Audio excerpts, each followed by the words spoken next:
Good morning! For today's video ay magluluto tayo ng Pinoy hot cake. So ito yung ingredients na gagamitin natin. 3 cups ng all-purpose flour po yan. Maglalagay din ako ng 3 tablespoon ng baking powder. At maglalagay rin tayo dito ng itlog. Isang pirasong itlog nga lang pala yung nilagay ko dito.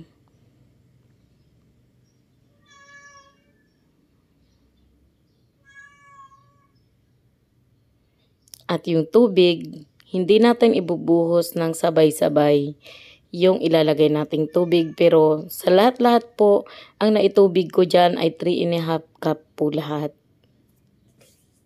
Haluin muna natin. Hindi natin sasalain yung mixture. Ayusin lang natin yung pagkakahalo nito para maging maganda. At halong-halo talaga, ma-well combined yung mga ingredients natin.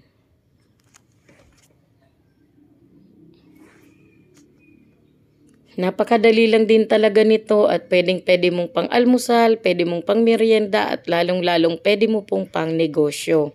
Actually, nung bata pa, kumura lang itong mga hot cake. 2 piso, meron ka ng hot cake. Pero ngayon, dito po sa amin sa Cavite, 10 pesos po ang hot cake. Pero maliit yon at saka manipis. Kumpara dito sa mga nagawa ko na talaga namang malalaki. Yan, haluin muna nating mabuti. So, masyadong makitubig itong itong all-purpose flour natin. So, imagine mo, 3 cups na ng tubig yung nailagay natin, pero ganyan pa rin siya kalapot. So, dahil Pinoy hot cake nga tayo, hindi pancake, ay dadagdagan pa rin natin ulit yan ng tubig. Pero bago ko maglagay ng tubig, ay naglagay ako dito ng isang sachet ng Alaska powder milk. So, bahala ka na. Pwede mo namang mas damihan. At kung talagang hindi naman po pang negosyo at pang breakfast nyo lang din ng family mo, yung water, instead po ng water, ay pwede mo siyang i-replace ng tubig. Pero sa Pinoy hot cake po talaga, tubig lang talaga yung nilalagay natin. Hindi po siya ibap. Pero kung pang konsumo mo lang ibap or fresh milk. So, dahil sa puting-puti itong nagawa natin, lalagyan ko siya ng konting yellow na food color. So, McCormick yung food color na gamit ko dyan. Kasi para naman maganda yung kulay ng magagawa nating hot cake. So, alam mo noon pag gumagawa kami nito, pinapaalsa pa talaga to overnight. Kasi hindi baking powder ang nilalagay dito, kundi ginagamitan siya ng yeast. Yeast yung nilalagay. So, after ilang minutes na paghahalo natin, ay ganito na. Pwede na siya. Makinis na yung ating mixture. Pwede na tayong mag-umpisang magluto. Hindi na natin yan paaalsahin kasi baking powder naman yung ginamit natin sa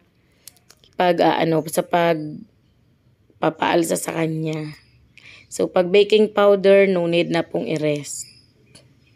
Ayan, makinis na yung mixture natin. Halong-halo ng mabuti. Magdadagdag nga pala ako dito ng asukal. Kaso wala po akong white sugar ngayon.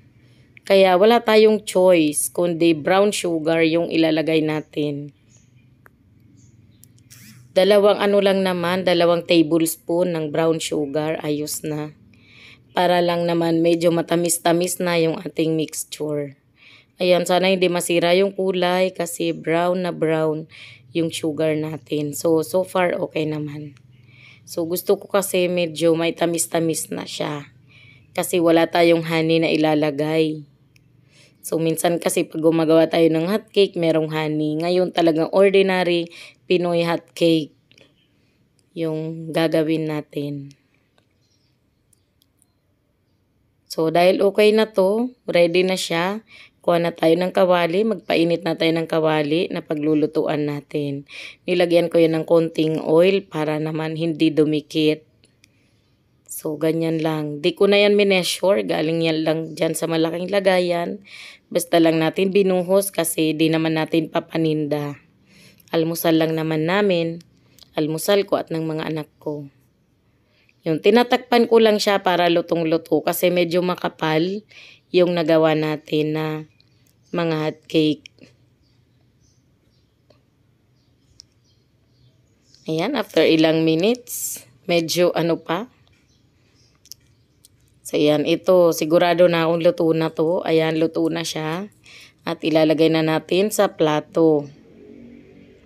So, habang mainit pa, lalagyan ko na siya ng margarine. Ayan, yung margarine natin, yan lang yung margarine na nabibili sa palengke. Spring at ang tatak niyan. Parang ano lang oil. Spring. Ayan, tapos lalagyan natin siya ng sugar.